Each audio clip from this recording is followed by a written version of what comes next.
In this video we are going to study a very interesting master game in which we will see how White applies the winning plans in the Italian opening and obtains the victory very easily. The game started with the moves e4, e5. And now White played knight f3, developing the king's knight and threatening to capture the e5 pawn. Black answered knight c6, developing the queen's knight and defending the e5 pawn. White played bishop c4, developing the king's bishop towards a good diagonal and preparing to castle. Black played bishop c5, entering the Italian game. Now, White played c3, with the idea of preparing the move d4 and occupying the center with his pawns. Black played knight f6, developing the king's knight, attacking the e4 pawn and preparing to castle. White played d4, occupying the center with his pawns and attacking the enemy bishop and the e5 pawn. Black played e takes d4. After c takes d4, the black bishop is still under attack.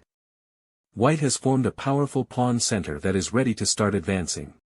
Therefore, Black played bishop b4 check, with the idea of gaining a tempo and then being able to quickly attack the opponent's pawn center, before it becomes too dangerous. White responded with bishop d2, to defend himself from the check. The game continued with bishop takes d2 check. Knight takes d2. And now Black played d5, which is his best option. Black attacks the bishop on c4 and, at the same time, attacks the e4 pawn and is going to destroy the opponent's pawn center. The game continued with e takes d5. Knight takes d5. Black has managed to leave White with an isolated pawn on d4, which is also firmly blocked by the black knight. However, the isolated pawn offers White very good dynamic possibilities. Now, White castled. Black castled. And the isolated pawn on d4 offers White two open files. Therefore, he will be able to occupy the c and e files with his rooks. In addition, the pawn on d4 controls the c5 and e5 squares, which will be strong outposts for White's knights in the enemy camp. White will be able to maneuver with his knights to occupy these squares. On the other hand, the White bishop will be able to reposition himself on the b1, h7 diagonal to target the enemy castling. White has very good attacking options. Now White played rook c1, activating the queen's rook and occupying the c-file. Black played knight b6, attacking the enemy bishop. White played bishop b3, retreating his bishop to a safer square. The bishop can be repositioned in the future to square c2, where it will aim against the enemy castling. Black played knight e7, with the idea of being able to make the move c6, to establish a strong blockade on the d5 square, to prevent White's isolated pawn from advancing. White played knight e4, centralizing the knight and aiming for the c5 square, which will be an excellent position in the enemy camp. Black answered c6, reinforcing control over the d5 square and blocking the action to the White rook. White played knight c5, occupying with the knight a strong position in the opponent's camp. The White knight is very well placed on this square, as it attacks the b7 pawn and makes it difficult for the c8 bishop to develop. The White knight will be very difficult to drive off this square, as if Black plays b6, to try to drive the knight off, the c6 pawn would then be weakened and could suffer greatly, as White would exert a lot of pressure along the c-file. Black played knight e to d5, placing a knight in the center, blocking the isolated pawn and nullifying the action of the b3 bishop. White played rook e1, activating the king's rook and occupying the e-file. White follows the winning plans of the Italian game and makes simple moves to place his pieces on the best squares. Now, Black played rook b8, with the idea of defending the b7 pawn and being able to develop his bishop. White played knight e5, placing his knight in a strong position in the center and clearing the way for him to move his queen to the kingside and begin the attack in that area against the opponent's king. Black played bishop f5, completing the development of his minor pieces and occupying a good diagonal.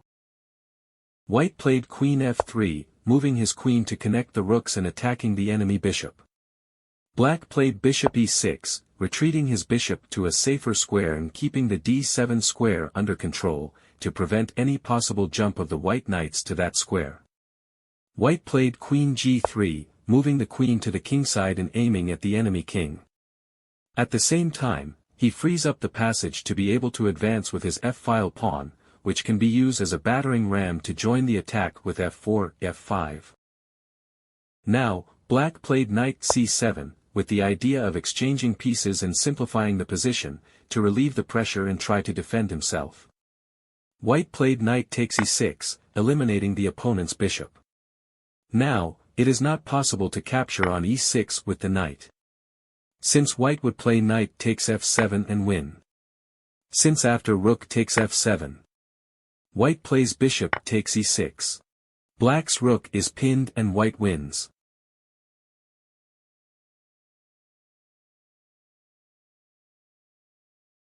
In the game, black captured on e6 with the pawn.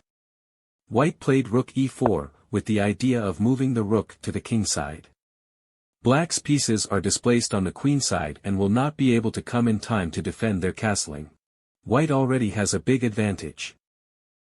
Black played knight b to d5, blocking the d4 pawn and placing the knight on a good square in the center. White played rook h4, moving his rook to the kingside. The black king is starting to feel the pressure. So, black played knight f6, moving his knight to the kingside to defend his castling. White played bishop c2, repositioning the bishop and aiming against the h7 point. Now, white is going to accumulate the power of all his forces to attack the opponent's castling and launch the final assault. Black answered queen e7, mobilizing his queen to connect the rooks and reinforce the defense of the 7th rank. White played queen h3, increasing the pressure against the h7 point. Black cannot reinforce the defense and his position collapses. For example, h6, to defend the pawn, is not possible now. Since the white knight will be able to jump to the g6 square and white would win.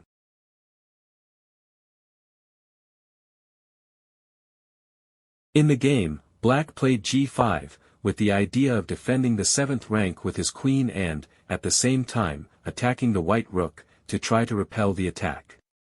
But this move seriously weakens black's castling. White played rook h6, invading the enemy's castling with the rook.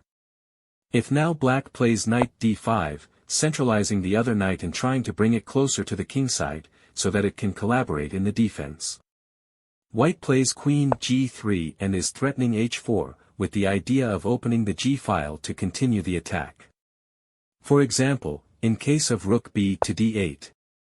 White plays h4, threatening to capture on g5. After, for example, g4, to try to keep the game closed.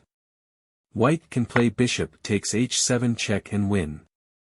After knight takes h7. White plays queen takes g4 check.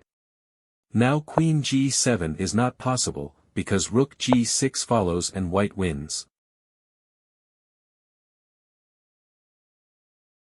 And in case of king h8.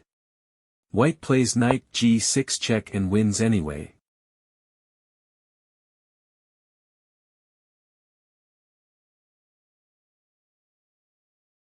In the game, black played queen g7, bringing his queen closer to try to protect his king.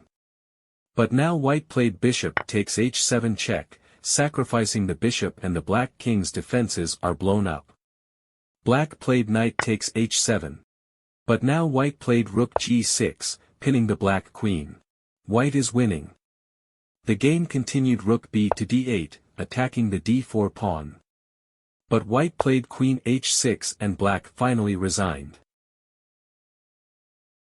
A very instructive game in which we have seen how white followed the winning plans in the Italian game and obtained a very easy victory.